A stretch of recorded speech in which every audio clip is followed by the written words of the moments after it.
I'm Lindsay France. This is Boom Bust broadcasting around the world from Washington, D.C. Coming up, drug cartels and tourism. They do not go well together.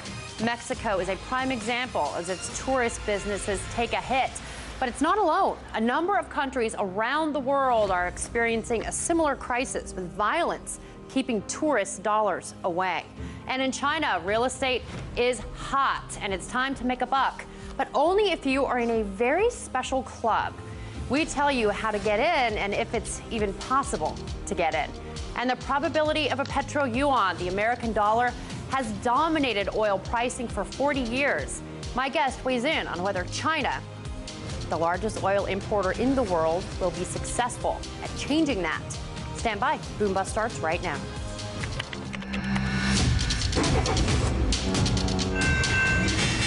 Ladies and gentlemen, welcome aboard.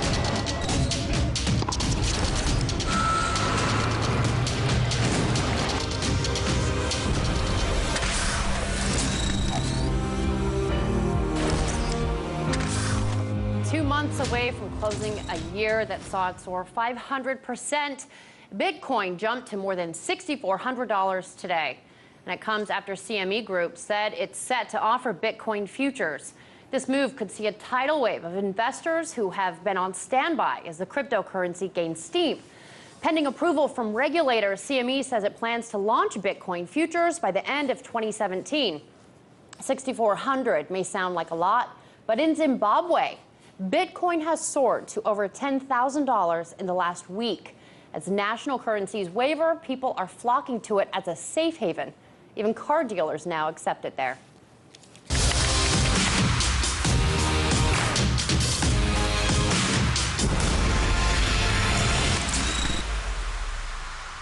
How long and arduous could the road to a Petro-yuan be for China, the world's largest importer of oil? Well, joining me now is Chris Martinson, the CEO and co-founder of peakprosperity.com.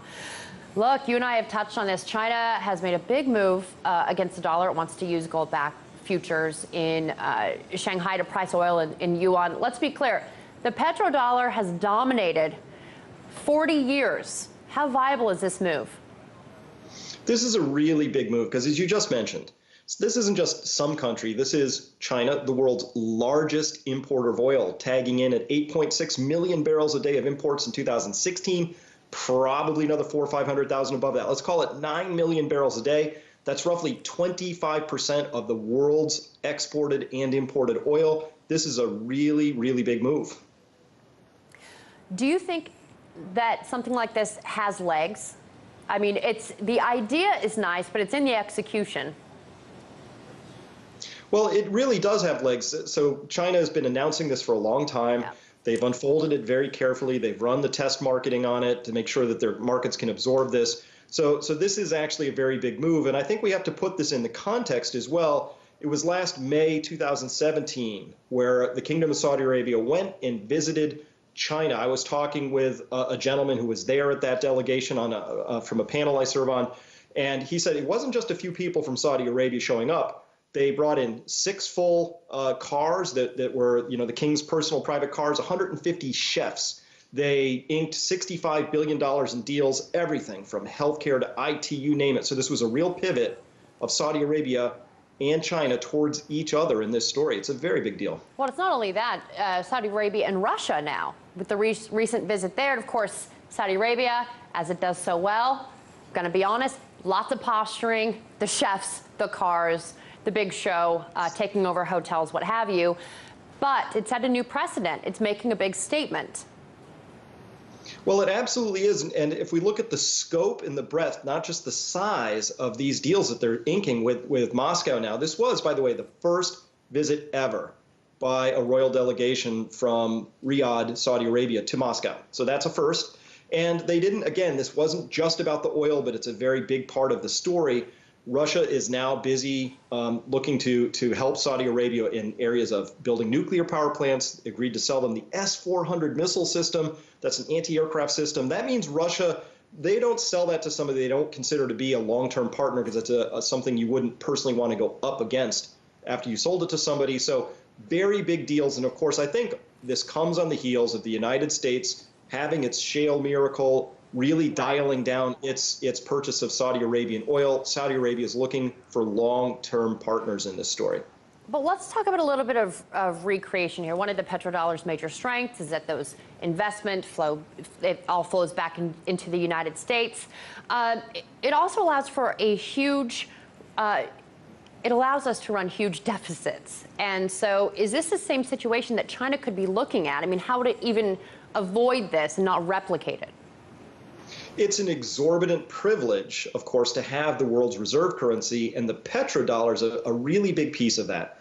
Since 2000, roughly $7 trillion US dollar equivalents have been accumulated by oil exporting nations. Now, they don't hold all of that in cash or something like that in their central bank. They're recycling a lot of that back into US markets, as you mentioned, but it means the United States has been able to export roughly $7 trillion of debts and deficits to other nations. They've accumulated those. It's an exorbitant privilege to be able to do that.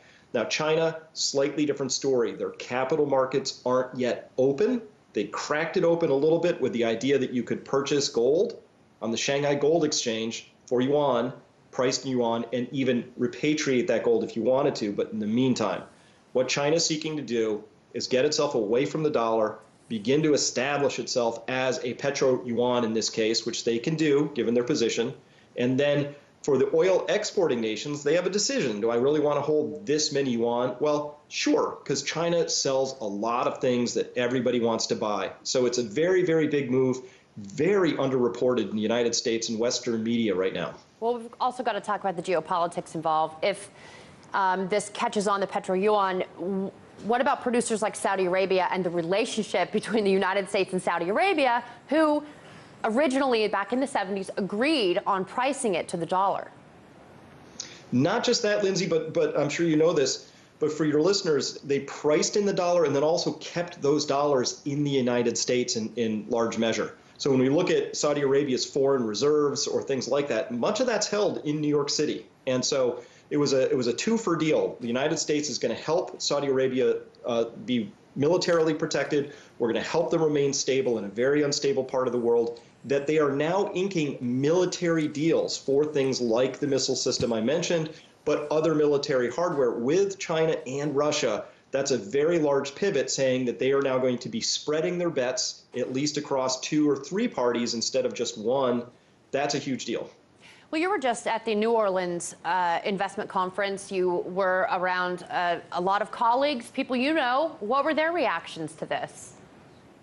Well, there was a lot of agreement that this is one of the most underreported stories right now. This is an enormous seismic shift in the petrodollar itself and for the reserve currency status of the United States.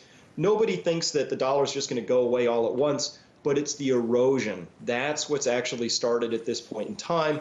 And what was particularly noted was that China is running a very different policy. We could call that the magic checkbook policy. The United States is still running gunboat diplomacy, as it were. And China is making huge inroads with this at this point in time.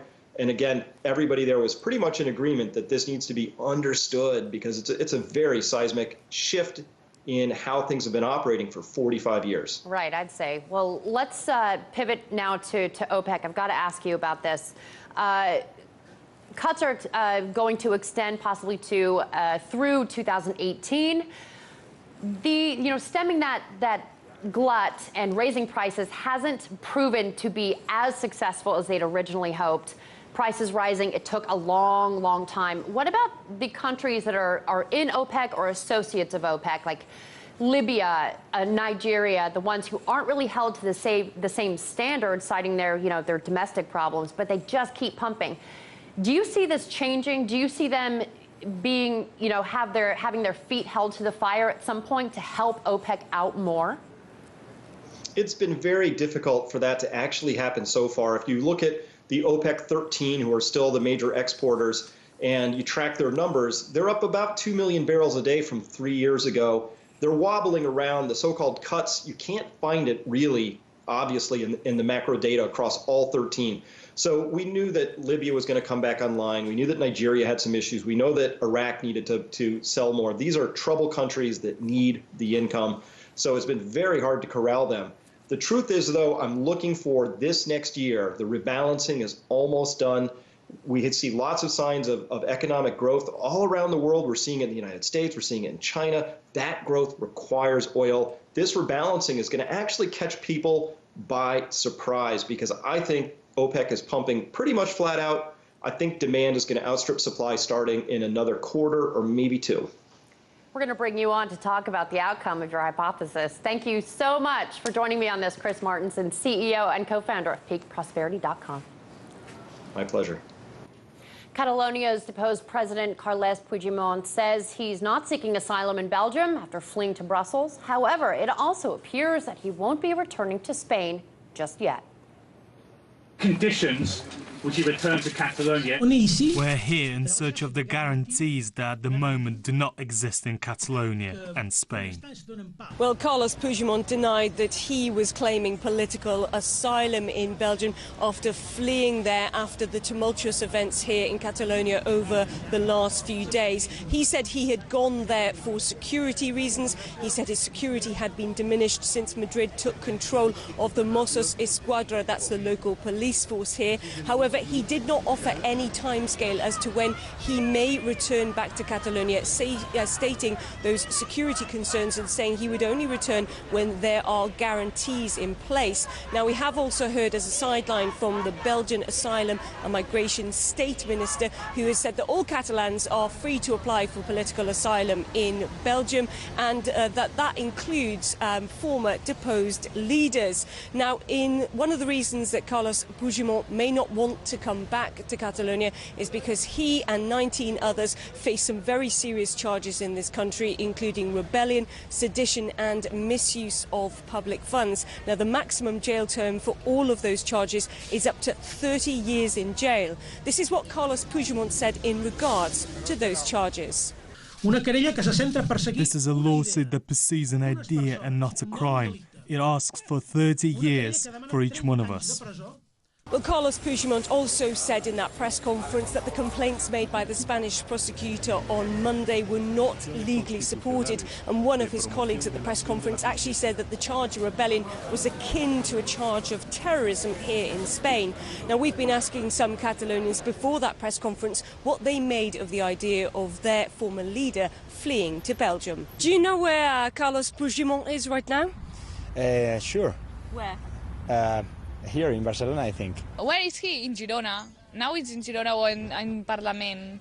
Where is he? Yeah. In Belgium, I think. He is the president, and what he has to do is to be here and help the people here and not in Belgium. He didn't have any other choice. I mean, I think that he went for political asylum. I don't think that he fled, but I also think that he should be here, just like all the Catalans who supported him. Even if Carles Puigdemont and those 5 former ministers are not seeking political asylum in Belgium, it seems that they will not be coming home to Catalonia anytime soon. Time now for a quick break, but stick around because when we return, drug cartels are tearing down the all-important tourism industry in Mexico. And we've got details about an elite club making big money on real estate in China. As we go to break, here are the numbers at the closing bell.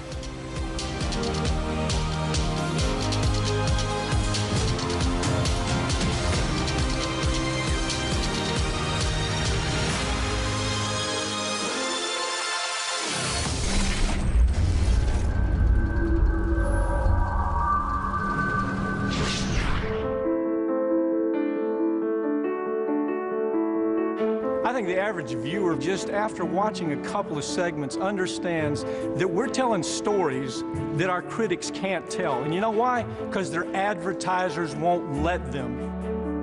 In order to create change, you have to be honest. You have to tell the truth. RT's able to do that. Every story is built on going after the backstory to what's really happening out there to the American public. What's happening when a corporation makes a pharmaceutical that kills people? When a company in the environmental business ends up polluting a river that causes cancer and other illnesses, they put all the health risk, all the dangers out to the American public. Those are stories that we tell every week, and you know what? They're working.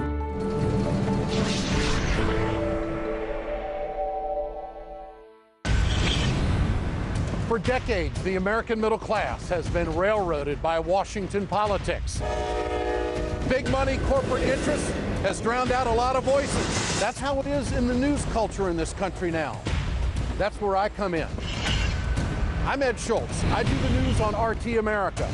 I'll make sure you don't get railroaded, and you'll get the straight talk and the straight news. Question more.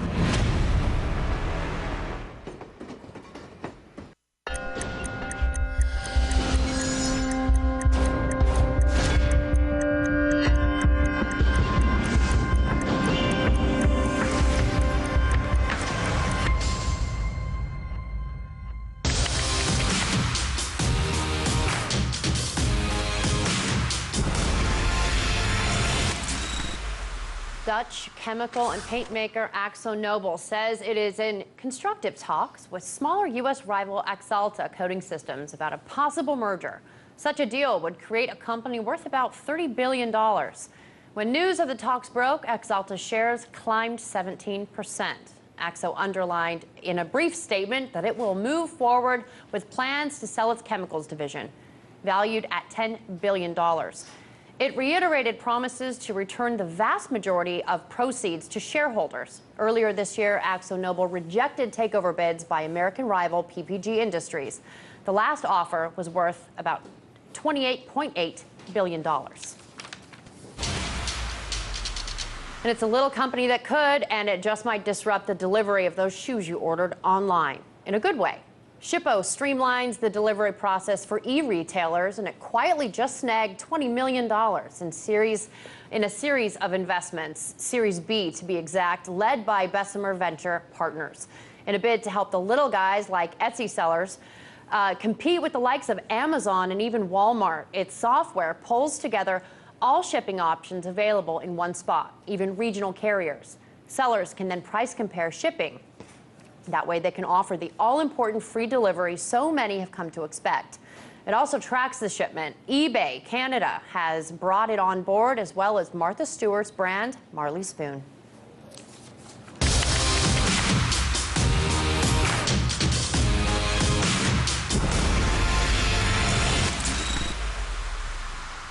Due to a surge in violence near tourist hotspots, Mexico's tourism industry has taken a pretty big hit. So how could this impact the economy in the long term? And how does it compare to similar situations around the world? Boom boss Bianca Fascini has more on that for us. Places like Cancun and Los Cabos are known as some of the most popular vacation spots in the world. But despite a favorable exchange rate, Mexico's tourism industry is suffering because of an increase in violence in those areas. The homicide rate officially hit a 20-year high, with cartels fighting for the control of the growing heroin industry. In May of this year, Mexico recorded 2,186 murders, outpacing the previous high of 2,131 in May of 2011. Now, in total, Mexico saw almost 10,000 murders in the first 5 months of this year, which is about a 30% increase from 2016. The numbers alone were enough for some people, encouraging them to avoid traveling there. But a warning from the U.S. State Department in August was the mark of a severe downturn in the industry, especially in Cabo. For the first time in 3 years, international travel to Cabo actually declined by 2%. While some analysts acknowledge the role that hurricanes and earthquakes may have had as well, the impact of the drug wars is undeniable. Mexico's tourism industry is currently estimated to rake in about $20 billion a year, but that figure could certainly change within the next few months.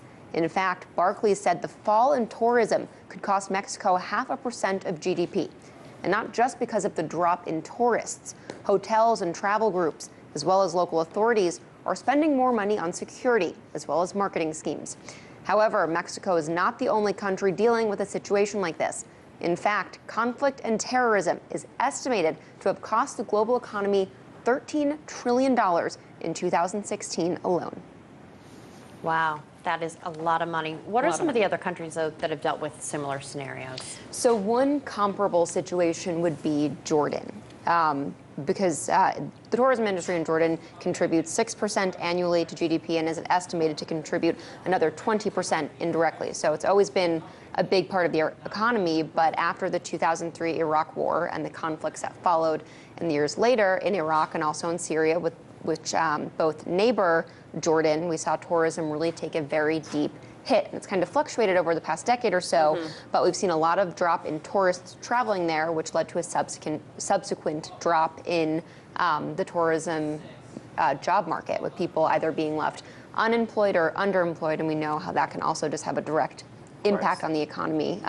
So compared to Mexico, you know, the cause of their tourism crises are different. In Mexico, it's drug cartels. In Jordan, it's either terrorism or some other sort of regional conflict. But the connection is that both countries have been dealing with it for an extended period of time. Right, and it's a different kind of violence, you know, that we see, but still it's going to cut into that very important business. What about cities in Europe, like London or Paris? Obviously, terror attacks there. How is that affecting? Is it affecting? Yeah, so it does, but just in a different way. I mean, we've seen it all over Europe, unfortunately. London, Paris, Brussels, Manchester, and so on, whether it's by ISIS or maybe an individual that may or may not be connected to a terrorist organization. Regardless of the reason, it has had an impact in one way or another on these countries.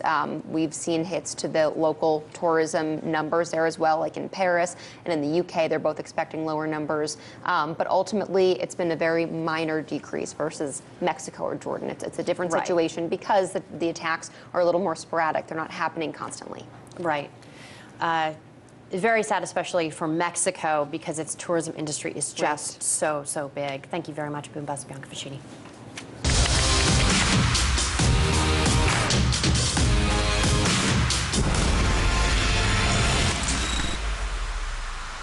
Well, one of the quickest places on the planet to get rich is the mainland China real estate market. Well, at least for some, that is. The bottom line, if you don't belong to an elite circle of investors, you are pretty much out of luck. RT's Alex Mihailovich joins us from Toronto to fill us in on how to get into this club, or do we want to? Alex, what's driving this white-hot market in mainland China? White hot for some people, not hot for us. I'd love to get in on that, but I don't think it's going to happen. All right.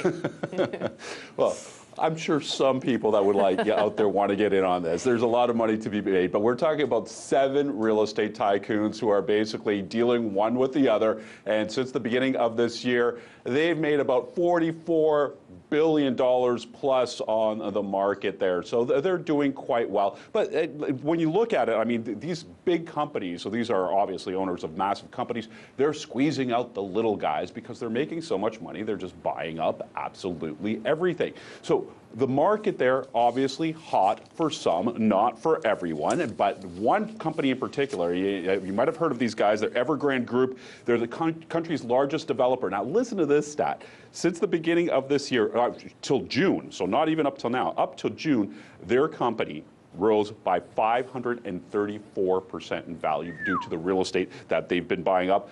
Within the next 12 to 18 months, a lot of speculators, or I should say a lot of experts, not speculators, are saying that we're looking at about 20% increase in earnings for that whole group. And this is very interesting, because if you check out this graph, things don't really seem that great in the Chinese market, in the real estate market, because prices are actually cooling. We know that President Xi Jinping, he made a call just earlier, about last month, actually, at the end of the month. He's saying that homes are for living in, not for speculation. So prices are, in that respect, cooling. Nobody really knows what the government's going to do here. So these guys, these big money guys, aren't stupid. They know that they want their stocks to stay steady and go up, and they're actually doing that because they're diversifying into tech in different places. But still, they're not going to be losing any money on real estate anytime soon, it seems. I would love to get in on that action. How do we do it? Well, it's a little bit complicated, Lindsay. Come on. How do we do it? Look, right now they're saying in China there's about 80% home ownership rate, which is really spectacular when you think about it. And of course, there's a lot of foreigners that live there that want to get in on the action. Now, They can, and we can, if we live there for a year plus, meaning that we can buy a home, only a residential property for ourselves. I'm just talking about the rules here, and the rules don't necessarily apply the same way in Shanghai as they would in Beijing. Beijing wants to see you around for 5 years. Shanghai wants you to be married and show your taxes, blah, blah, blah, blah, blah. Everybody has, makes up their own rules, but because they make up their own rules, you can get away with murder sometimes. And the thing is, you might be able to buy that second house because you just buy it under a different name. And from area to area, we know the way China works. There's ways of getting around stuff.